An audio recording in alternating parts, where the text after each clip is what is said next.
déjà, crypto-actifs et actifs numériques, en fait, on peut se dire aujourd'hui que c'est la même chose. Le terme actif numérique, c'est ce qu'on utilise dans le Code général des impôts, mais c'est l'équivalent de crypto-actifs. Cette classe d'actifs, elle regroupe à la fois des crypto-monnaies, donc c'est le cas du Bitcoin, de l'Ether et d'autres crypto-monnaies, et elle regroupe aussi des jetons, donc on appelle ça des tokens. Ce qui est très intéressant, c'est qu'il y a un nombre limité de Bitcoin qui peuvent être créés, contrairement à la monnaie fiduciaire telle qu'on la connaît. Et donc, pour beaucoup, c'est un moyen aussi de lutter contre l'inflation parce que, de toute façon, on a 21 millions maximum de Bitcoin qui peuvent exister. On peut vouloir tout simplement diversifier son patrimoine et donc utiliser la crypto-monnaie comme un outil de diversification et évidemment de rendement aussi. C'est très très important de bien comprendre les règles fiscales qui s'appliquent aux crypto-actifs dès leur détention, c'est-à-dire au moment de l'acquisition et quand je les ressors, c'est-à-dire quand je les convertis en euros, comment je dois calculer ma plus-value et comment cette plus-value va être taxée. Quand on parle rendement, on parle surtout de rendement net d'impôt. Le moment réellement où on paye de l'impôt, c'est quand on va récupérer en euros des cryptos que vous déteniez. Une fois que vous avez fait le calcul de la plus-value, elle est taxée à 30%. Donc c'est toujours la flat tax. Voilà, oui, c'est ce que j'allais dire. Voilà, avec 17,2% de prélèvements sociaux et 12,8% d'impôt sur le revenu. Bonjour Stéphanie. Bonjour Xavier. Alors merci d'avoir accepté notre invitation. Je pense que pour débuter, est-ce que vous pourriez vous présenter, rappeler un petit peu les grandes étapes de votre parcours et ce que vous faites aujourd'hui et le sujet dont vous êtes venu nous parler. Donc je m'appelle Stéphanie Nemarkatias, je suis avocate fiscaliste depuis un peu plus de 15 ans maintenant. J'ai exercé très longtemps dans un cabinet d'affaires parisien qui s'appelle CMS Francis Lefebvre. Et puis aujourd'hui, j'ai monté mon cabinet qui s'appelle Comit, QOMIT, qui est un cabinet d'avocats qui est dédié à l'accompagnement fiscal des entrepreneurs et des investisseurs, en particulier sur les sujets crypto. Et aujourd'hui, en fait, je suis venue vous parler justement des cryptoactifs, de la fiscalité des cryptoactifs, pour donner quelques grandes lignes pour comprendre cet actif et aujourd'hui la régulation fiscale qui s'applique à cette nouvelle classe d'actifs. D'accord. Peut-être une dernière question sur votre parcours. Qu'est-ce qui vous a motivé, qu'est-ce qui vous a donné envie d'aller vers ce domaine-là en particulier? Alors moi, j'ai toujours été très attirée par l'innovation de façon générale et par le changement des règles fiscales liées à l'innovation. Et c'est vrai que depuis 2019, on a tout un cadre législatif qui est en train de se construire et qui est lié justement à ces nouveaux investisseurs et aussi ces nouvelles activités qui sont liées à la technologie blockchain. On en reparlera peut-être tout à l'heure, mais voilà un petit peu ce qui m'a motivée à m'intéresser à ce sujet. Ok. Peut-être que tous nos lecteurs et toutes les personnes qui regardent cette interview ne sont pas forcément hyper au courant disons tout simplement de ce qu'est une crypto-monnaie et de ce qu'est un bitcoin. Alors, est-ce qu'on peut, avant d'aller plus en détail, est-ce qu'on peut essayer de donner une définition compréhensible de tous, si j'ose dire? Oui, alors on va essayer de donner une petite définition. Alors déjà, crypto-actifs et actifs numériques, en fait, on peut se dire aujourd'hui que c'est la même chose. Le terme actif numérique, c'est ce qu'on utilise dans le Code général des impôts, mais c'est l'équivalent de crypto-actifs. Cette classe d'actifs, elle regroupe à la fois des crypto-monnaies, donc c'est le cas du Bitcoin, de l'Ether et d'autres crypto-monnaies, et elle regroupe aussi des jetons, donc on appelle ça des tokens, on ne va pas en parler aujourd'hui, mais qui sont plutôt liés à l'usage qui est fait de ces jetons inscrits sur la blockchain, comme je vous disais. On ne va pas en parler aujourd'hui, puisqu'aujourd'hui on s'intéresse plutôt à l'investissement. En termes d'investissement, les crypto-monnaies, la plus connue, c'est le Bitcoin. Ce qui est très intéressant dans cette crypto-monnaie, donc elle existe depuis pas plus de 10 ans en réalité. Ce qui est très intéressant, c'est qu'il y a un nombre limité de bitcoins qui peuvent être créés, contrairement à la monnaie fiduciaire telle qu'on la connaît. Et donc, pour beaucoup, c'est un moyen aussi de lutter contre l'inflation parce que, de toute façon, on a 21 millions maximum de bitcoins qui peuvent exister. D'accord. Donc, c'est un premier atout de cette crypto-monnaie. Il y en a d'autres. Par exemple, dans son patrimoine, on peut vouloir tout simplement diversifier son patrimoine et donc utiliser la crypto-monnaie comme un outil de diversification et évidemment de rendement aussi, parce qu'on l'a vu, il y a une certaine volatilité de ces crypto-monnaies, parfois à la baisse, mais de façon générale sur du temps long, plutôt à la hausse. Et donc, c'est dans un objectif de rendement qu'on peut choisir de se diversifier dans cette classe d'actifs. D'accord. Ben justement, en quoi l'univers des crypto-actifs et peut-être celui du Bitcoin plus particulièrement, en quoi il représente une opportunité pour les investisseurs particuliers ? Alors, comme je le disais, c'est une opportunité aujourd'hui parce que tout le monde est à la recherche d'une certaine diversification en acceptant de consacrer une part de son patrimoine. Alors, évidemment, il y a des personnes qui ont une forte appétence au risque, qui sont capables de consacrer une part importante de leur patrimoine aux crypto-monnaies. Mais de façon générale, on constate aujourd'hui qu'il y a quand même en France 10% de la population qui possède des crypto-monnaies. Oui, tout à fait. Ça fait beaucoup. Hein. Effectivement, il y a eu une étude qui est sortie, qui sort d'ailleurs chaque année. La dernière a été faite par le cabinet KPMG en partenariat avec l'ADAN, donc qui est l'Association de développement des actifs numériques, et qui essaye de suivre justement l'adoption de cette classe d'actifs par la population. Et on se rend compte qu'il y a déjà 10% de la population qui possède au moins un compte en cryptoactifs. Petit aparté, vous êtes très nombreux à nous regarder, on en est très heureux, mais vous n'êtes pas assez nombreux à vous abonner à notre chaîne. Alors s'il vous plaît, abonnez-vous à notre chaîne YouTube pour plus de vidéos. Et aussi, allez dans le monde physique, allez dans les kiosques pour découvrir notre dernier numéro, Avis de tempête sur votre argent. Il est dans tous les kiosques, il va partir très vite. Allez le lire. Merci beaucoup et bonne continuation. Donc, on le voit bien, la diversification est un enjeu important. Et je vous l'ai dit aussi, il y a le sujet de l'inflation qui joue. Il y a d'autres sujets également, c'est que les crypto-monnaies, en fait, on peut les échanger à tout moment, du jour ou de la nuit, à l'international aussi, contrairement aux monnaies fiduciaires où on est un petit peu cadré justement par le système bancaire. Et puis comme les actions ne sont pas cotées en permanence. Donc, tout à fait. Ok. Alors, j'imagine que forcément la fiscalité est un enjeu. Dès lors qu'on fait des investissements, la fiscalité est un enjeu. Mais là, en l'occurrence, en quoi c'est un enjeu central pour sécuriser ce type de placement ? Alors, c'est très très important de bien comprendre les règles fiscales qui s'appliquent aux cryptoactifs, mais dès leur détention. C'est-à-dire, au moment de l'acquisition, il faut savoir qu'est-ce qui va se passer, est-ce que je suis ou non soumis à des obligations déclaratives. Quand j'en possède, donc la détention, est-ce que j'ai quelque chose à faire vis-à-vis du fisc ou absolument pas. Et puis ensuite, au moment où j'échange mes cryptoactifs contre d'autres cryptoactifs, est-ce que je dois faire quelque chose ? Et quand je les ressors, c'est-à-dire quand je les convertis en euros, comment je dois calculer ma plus-value et comment cette plus-value va être taxée ? Donc, on le voit, il y a quand même à chaque étape des questions à se poser. Et aujourd'hui, la fiscalité est centrale tout simplement parce que quand on parle rendement, on parle surtout de rendement net d'impôt. Et donc, c'est très important de savoir comment va être taxé ce rendement. Ok. Alors, peut-être revenir sur l'un des aspects que vous venez d'évoquer. Est-ce que la simple détention de cryptoactifs entraîne des obligations fiscales ? Et quelles sont-elles ? Alors oui, le fait d'acheter des cryptoactifs et de les détenir entraîne principalement une obligation fiscale qui est celle de déclarer vos comptes sur actifs numériques lorsqu'ils sont détenus sur des plateformes à l'étranger. C'est-à-dire que de la même façon que lorsque vous détenez un compte bancaire à l'étranger, vous avez cet imprimé qui s'appelle le 3916 bis, qui détaille le nom de chacun de vos comptes ouverts à l'étranger.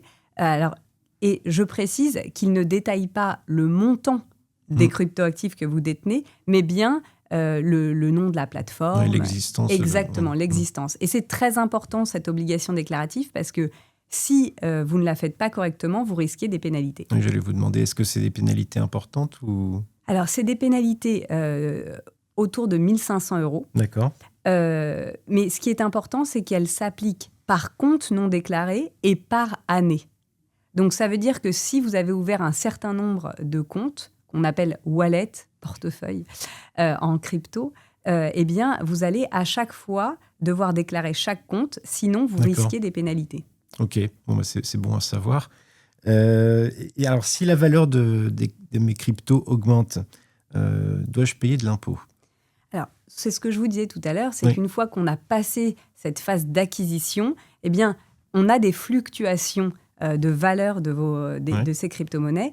Et ce qui est intéressant, c'est que quand on est un particulier, c'est-à-dire qu'on n'est pas un professionnel du trading, eh bien, le seul fait de détenir des cryptoactifs qui vont augmenter, baisser, etc., n'engendre aucune obligation déclarative. Donc, vous conservez vos crypto-monnaies, rien ne se passe en particulier, à part cette obligation de déclaration de compte. Ah oui, d'accord. Donc finalement, c'est assez simple. C'est assez léger à partir du moment où c'est de la pure détention et que vous ne faites pas grand-chose avec. D'accord. Et alors, tous les investisseurs crypto sont-ils taxés de la même manière ?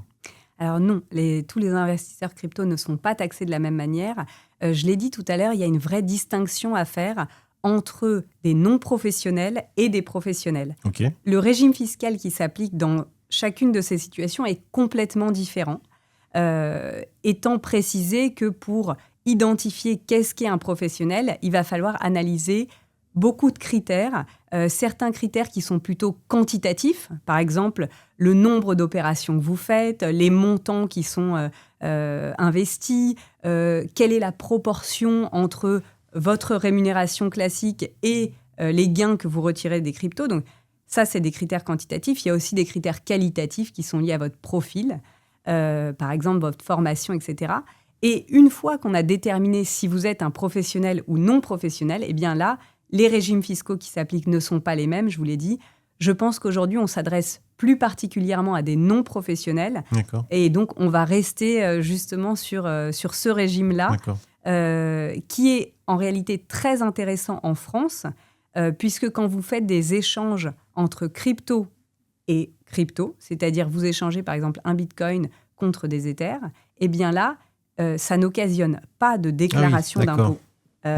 Voilà, c'est ça que j'appelle échange crypto-crypto. C'est en fait, il y a une certaine neutralité quand on reste dans l'univers crypto à ce niveau-là. D'accord. Alors peut-être pour bien réexpliquer, pour bien que les choses soient claires, donc à quel moment on paye des impôts finalement là ? Alors, le moment réellement où on paye de l'impôt, c'est quand on va récupérer en euros des cryptos que vous déteniez. Donc, par exemple, un jour, j'ai envie de m'acheter une voiture. Oui. Eh bien, là, je vais récupérer des euros et pour faire cette acquisition. Et dans ce cas-là, je vais devoir calculer la plus-value, la déclarer sur un imprimé spécifique et puis payer l'impôt sur cette plus-value. D'accord. Alors, je précise quand même, c'est important, que si le vendeur de cette voiture dit « écoutez, moi j'accepte d'être payé en bitcoin, inutile de me payer en euros ». On a le droit de faire ça en France ? On a le droit, ça existe. Et d'ailleurs, récemment, il y a eu la première opération d'acquisition immobilière en cryptoactifs. C'est tout récent. Oui, c'est intéressant. Eh bien, en fait, c'est un événement qui génère aussi une plus-value et donc de l'impôt. Donc, on n'échappe pas à l'impôt en achetant des biens directement en cryptoactifs. D'accord. Alors, ces gains, comment sont-ils taxés ? Alors, ces gains, donc une fois que vous avez fait le calcul de la plus-value, qui, je le précise, est plus complexe qu'un calcul de plus-value classique. Okay. Donc, ce n'est pas un calcul où tout simplement vous faites la différence entre le prix de vente et le prix d'acquisition. C'est un calcul qui est plus complexe. Je ne pense pas qu'on rentrera dans les détails aujourd'hui. Peut-être pas aujourd'hui. Voilà, mais qui nécessite souvent un accompagnement pour le faire de façon précise.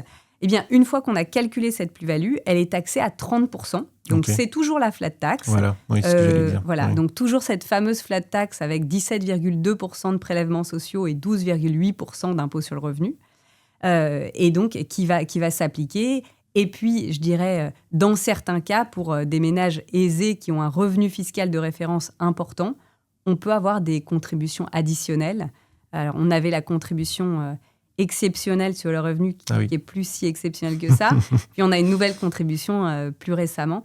Mais de toute façon, ce qu'il faut retenir, c'est quand même la flat tax à 30% sur les gains issus de cryptoactifs. D'accord. Alors, une question peut-être un peu naïve ou en tout cas peut-être un peu idiote.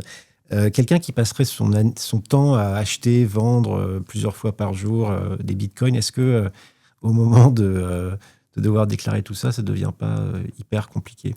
Totalement. Moi, ça m'arrive très souvent d'avoir des clients donc, qui viennent me consulter et qui ont fait des centaines d'opérations dans l'année. Alors, soit parce qu'ils ne savaient pas forcément que ça engendrait à chaque fois des obligations déclaratives, soit parce que ils avaient envie de profiter de certaines opportunités ou de sortir de certaines positions. Et là, effectivement, il y a un travail qui est assez important pour déclarer les plus-values, le faire proprement. C'est d'ailleurs pour ça que c'est très important de garder des justificatifs de chaque opération.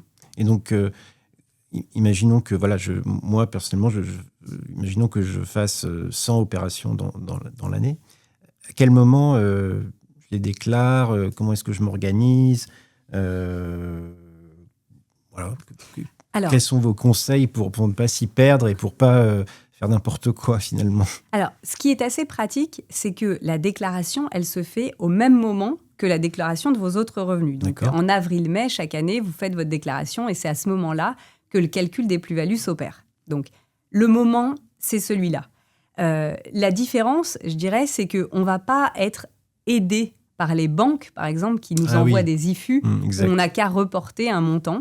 Il y a vraiment un travail à faire soi-même. En tout cas, aujourd'hui, c'est le cas. Et comme je vous le disais, ce calcul est assez complexe.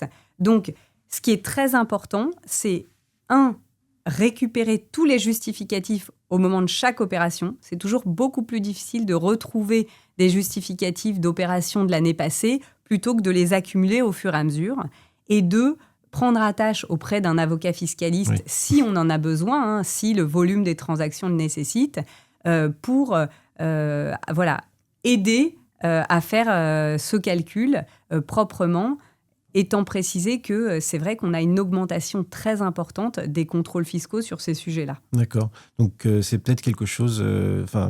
quelqu'un qui voudrait investir, si nos lecteurs veulent investir dans les bitcoins, il faut qu'ils gardent bien à l'esprit que si ils font beaucoup d'opérations, ils risquent d'être quand même obligés de faire appel à vous ou l'un de vos confrères, et que c'est quelque chose peut-être à prendre en compte dans leur stratégie d'investissement. Alors, je dirais que ça dépend vraiment des profils. Il existe des particuliers qui gardent un reporting extrêmement précis de leurs opérations et qui aiment bien se plonger dans les calculs. C'est faisable. Maintenant, c'est vrai qu'il faut y consacrer un petit peu de temps. La formule n'est pas forcément très... limpide, je dirais, mais il n'y a pas d'obligation d'avoir recours à un avocat fiscaliste. C'est vraiment une aide pour se sécuriser et parfois aussi pour optimiser certaines choses, parce qu'il y a des leviers à connaître, qu'on connaît quand on est dans le métier et qu'on fait ça au quotidien. Voilà. Donc, je dirais, en tout cas, vous avez cette possibilité d'avoir recours à un professionnel si vous faites beaucoup d'opérations et si vous avez besoin d'aide pour vous sécuriser. Oui, je pense que si j'étais dans ce cas-là, je sais ce que je ferais. Si je faisais plusieurs centaines d'opérations chaque année.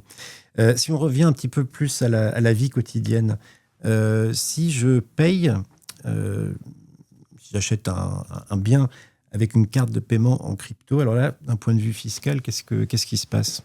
Alors, il arrive effectivement aujourd'hui qu'il y ait des cartes de paiement adossées à des comptes en cryptoactifs. Donc, ça veut dire que concrètement, on utilise ces cryptos pour acquérir un bien. Et c'est ce que je vous disais tout à l'heure, quand on achète un bien. Et c'est aussi le cas d'un service. Donc, par exemple, vous allez faire un massage et vous voulez payer en cryptoactifs. Eh bien, c'est l'équivalent d'une conversion en euros et d'une acquisition. Donc, en fait, on n'échappe pas à l'impôt quand on fait une acquisition d'un bien ou d'un service, que ce soit via une carte de paiement ou autre. il faut bien être conscient que ça implique des obligations déclaratives. D'accord, mais ça... Non, pardon, je vous en prie. J'allais vous dire à une exception près qui est quand même très importante, qui est que si la totalité de vos sessions annuelles ne dépasse pas 305 €, bah dans ce cas-là, il n'y a pas de plus-value taxable. Ok. Alors, mais si je combine un peu la question précédente avec celle-ci, si je passe ma journée à tout acheter en crypto, alors je ne sais pas si c'est possible dans les faits, mais admettons, prenons cette hypothèse, là, c'est pareil, ça devient très, très compliqué d'un point de vue fiscal, non ? C'est vrai. Alors, compliqué, je dirais, c'est la déclaration qui est compliquée. Dans les faits, c'est justement très simple de sortir sa carte de paiement et de payer avec un sous-jacent crypto. Ça, il n'y a pas de complexité. Mais par contre, ça nécessite un suivi régulier. Alors, on peut récupérer des sortes de relevés de certaines plateformes qui proposent justement ces cartes de paiement et qui permettent de simplifier grandement la récupération d'informations. Ok. Bon, je crois que j'ai bien compris tout ça. C'est déjà plus clair pour moi. J'espère que c'est plus clair pour tout le monde. La question suivante, alors comment on fait ? Quels sont les moyens d'optimiser un petit peu tout ça ? Qu'est-ce que vous pouvez recommander ? Alors, il y a quelques moyens qui existent. Bon, après, c'est à chaque fois au cas par cas qu'on analyse les choses. Mais ce que je peux vous dire, en tout cas aujourd'hui, c'est que les moyens qui existent et qui sont des leviers intéressants, ils sont dans la loi, tout simplement. Alors, le premier levier, c'est qu'aujourd'hui, vous avez la possibilité d'opter pour le barème progressif de l'impôt sur le revenu à la place de la flat tax. Donc ça, c'est un levier intéressant parce qu'en fonction de l'ensemble de vos revenus au sein du foyer, ça peut vous faire baisser l'impôt sur la plus-value. Donc au lieu d'être à 30, on peut être à moins. Donc ça, c'est un premier levier intéressant. Ensuite, il y a un deuxième levier qui est intéressant, c'est l'utilisation de moins-value. Donc, si vous avez plusieurs crypto-actifs, donc des Ethers, des Bitcoins, et puis à un instant T, vous vous dites j'ai envie de sortir de certaines positions. Certaines vont être en plus-value, d'autres en moins-value. Eh bien déjà, vous avez la possibilité de déduire les moins-values des plus-values de cette même année. Donc ça peut être un levier. Ça s'identifie au cas par cas. Et puis, en fait, il y a une réflexion à avoir en fin d'année, avant le 31-12, sur est-ce que je n'ai pas intérêt à sortir de certaines positions. Donc ça, voilà, c'est une analyse qu'il faut mener. Et puis, je dirais de façon générale, il y a beaucoup d'informations liées à votre foyer fiscal qui vont être à prendre en compte pour éventuellement optimiser de façon sécurisée, je veux dire, votre impôt sur ce type de gain. D'accord. Alors, vous en avez parlé un tout petit peu plus tôt dans l'interview. Il semble que vous avez dit qu'il y avait de plus en plus de contrôle de la part du fisc. Alors, comment est-ce que ça a évolué, ça, ces dernières années, le regard, le contrôle du fisc sur les cryptos?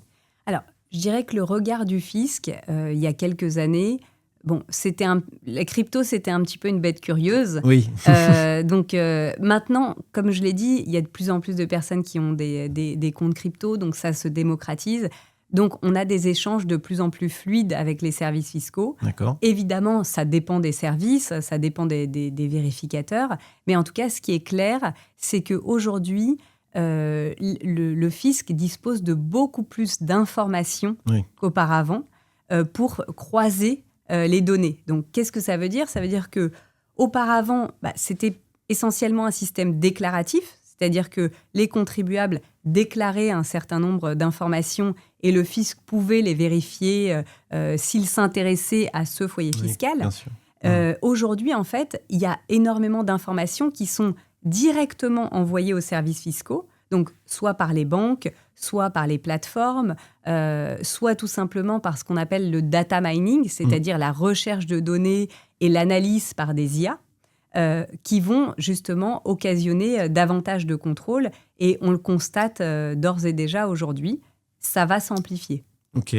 Un peu plus tôt, vous avez parlé des risques encourus si on ne déclarait pas l'existence de son compte. Alors, quels sont les risques encourus si on effectue mal sa déclaration concernant ces cryptos? Alors, si on effectue mal sa déclaration, c'est-à-dire que si soit on ne déclare pas des plus-values, soit on les déclare mal, en fait, ce qu'on risque, c'est des rappels d'impôts. Okay. Donc, ça veut dire un recalcul de l'impôt qui aurait dû être payé. Et à cela, on ajoute des intérêts de retard, donc qui sont quelque part ce qu'on considère être le préjudice du Trésor, c'est-à-dire qu'il a reçu ces sommes tardivement. Et puis, bon, à la limite, ces intérêts de retard, ce n'est pas des sommes très importantes en général parce que c'est calculé sur un taux de 2,4% l'an. Ce qui est problématique, ce sont les majorations. Okay. C'est-à-dire que dans certains cas, on peut avoir 10% de majoration d'impôt, 40% de majoration ou 80% de majoration. Et là, vraiment, on atteint des montants très importants qui parfois peuvent aller au-delà des gains eux-mêmes.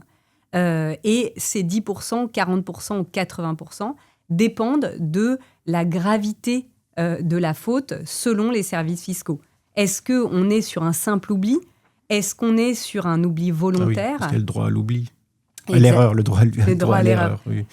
Voilà, c'est ça. Donc, il s'agit de savoir si y a eu un schéma frauduleux qui a été monté justement pour échapper à l'impôt ou si c'est simplement un oubli à réparer. Et là, évidemment, les pénalités sont moindres. Il faut corriger les choses rapidement et coopérer pour éviter et montrer sa bonne foi, tout simplement. D'accord.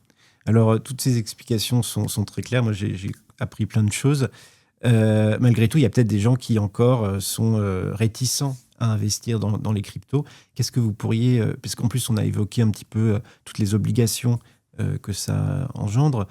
Qu'est-ce que vous pourriez dire pour rassurer les gens qui seraient encore en train de se dire « Oui, ça a l'air sympa, mais il va falloir que j'appelle une avocate, il va falloir que je fasse super attention. » Alors, comment est-ce qu'on peut les rassurer ? Alors, déjà, pour les rassurer, ce que je peux dire, c'est qu'aujourd'hui, le régime fiscal, il est quand même assez clair. C'est-à-dire que si on se parlait avant 2019, je vous aurais dit, on est quand même un petit peu dans une zone grise. Aujourd'hui, le régime, il est assez clair. D'accord. Donc ça, c'est une bonne chose. Ensuite, je dirais qu'à partir du moment où on s'intéresse au sujet, en fait, c'est la même chose qui doit être faite chaque année. Donc, si vous maîtrisez vos déclarations une année donnée, ensuite, on recommence l'année suivante. Moi, ça m'arrive d'avoir des clients qui viennent me voir en me disant j'ai envie de faire les choses très proprement, de comprendre ce que je dois faire cette année. Et puis ensuite, j'ai le mode d'emploi et les années suivantes, je serai capable de le faire seul. Et je leur donne tous les conseils pour qu'ils soient capables d'être en autonomie, justement. Donc ça, je dirais, pour moi, c'est rassurant du point de vue du contribuable. C'est qu'une fois qu'on a appris comment faire, on peut se débrouiller tout seul. Oui, je vois. D'accord. Et peut-être pour terminer, une question un peu plus générale. Nous, au Revenu, on a tendance à inciter les gens à la prudence par rapport aux cryptoactifs, surtout si ils ne comprennent pas très bien de quoi il s'agit. Et puis, on a quand même aussi tendance à leur dire de ne pas s'aventurer en dehors du Bitcoin ou de l'Ether, alors qu'il existe des milliers de crypto-monnaies. Vous, c'est quoi votre point de vue? Est-ce qu'il faut vraiment rester dans le Bitcoin et l'Ether ou ça peut valoir le coup de faire un petit tour ailleurs? Alors, je pense qu'au démarrage, on a intérêt à rester sur des valeurs sûres. Mais je dirais qu'on peut ajouter au Bitcoin et à l'Ether d'autres crypto-monnaies qui sont assez connues. Puis, j'aimerais peut-être faire un petit point sur ce qu'on appelle les stablecoins. Ah oui, très intéressant. C'est intéressant parce que là, on est en train de se dire qu'on a envie de rester dans un univers sécurisé. Le stablecoin, en fait, c'est une crypto-monnaie qui est adossée à un actif, comme par exemple l'or ou bien comme le dollar. Et donc, il y a une certaine... la volatilité est moindre, évidemment. Et si on veut rester dans un univers plus sécurisé, ça peut aussi être une alternative en se disant, à certains moments, je fais un échange Bitcoin contre stablecoin parce que j'ai envie de rester sur une valeur qui suit la valeur de l'or. Donc, voilà. Mais je pense, je le vois au quotidien, c'est en s'intéressant au sujet qu'on commence à essayer des choses sur des petits montants un peu plus risqués. Et puis ensuite, on se rend compte que en fait, c'est une position qui avait un certain intérêt en termes de rendement. Donc voilà, je pense que l'avantage qu'on a en France de cette neutralité sur les échanges crypto-crypto, c'est de pouvoir justement essayer d'aller sur d'autres positions sans avoir à faire de déclarations spécifiques. Donc, mon conseil, c'est d'y aller pas à pas. Okay. Et puis ensuite, de voir si c'est un actif qui convient et dans lequel on a envie de s'impliquer davantage, tout en restant évidemment modéré. On dit souvent, on n'investit que ce qu'on est prêt à perdre. Oui. Ça, on le dit dans tous les domaines. C'est la même chose ici. Et si je ne dis pas de bêtises, maintenant, il y a des ETF Bitcoin. Ça peut être intéressant pour quelqu'un qui est encore un peu réticent ou qui ne maîtrise pas forcément l'aspect technique des choses. Tout à fait. C'est une autre possibilité. C'est le même principe qu'un ETF tel qu'on les connaît, qui suit la valeur et qui permet une certaine diversification aussi. D'accord. Mais pour résumer, si je comprends bien, il faut quand même avoir un minimum d'intérêt pour les bitcoins, pour les cryptos de manière générale. Je pense que de toute façon, il ne faut jamais aller quelque part les yeux fermés. Alors, il y a de plus en plus de conseillers en gestion de patrimoine qui proposent un placement partiel dans les crypto-monnaies. Oui. Donc, ça peut être aussi une solution de dire je passe par un tiers pour faire cet investissement, un tiers qui maîtrisera peut-être un peu plus le sujet. Moi, je pense que de toute façon, quand on investit, il faut s'informer. Je pense que l'information financière, elle est essentielle. Oui, c'est quelque chose sur lequel on insiste beaucoup, quel que soit le produit. Exactement. Et je trouve d'ailleurs que le revenu est complètement dans cette approche d'informer sur tout type d'investissement. Oui, et puis ensuite, ça laisse le choix et la possibilité de creuser quand on a envie d'en savoir plus sur l'une des typologies d'actifs. Alors, je viens de penser à une question sans doute un peu bête, mais la fiscalité est la même, quelle que soit la crypto. Exactement. Oui, tout à fait. Que vous vendiez des bitcoins, des ethers, des stablecoins, de toute façon, on va être imposé sur une flat tax à 30%. D'accord. Bon, merci beaucoup, Stéphanie. Avec plaisir. J'espère qu'on aura l'occasion de reparler de tout ça et puis peut-être d'aborder d'autres aspects, notamment les entrepreneurs, puisque vous travaillez aussi avec des entreprises. Tout à fait. Donc j'espère qu'on aura l'occasion de parler de ça et puis peut-être des autres actifs numériques. Avec plaisir. Merci. Si vous avez aimé cette vidéo, n'oubliez pas de la liker et de vous abonner à notre chaîne.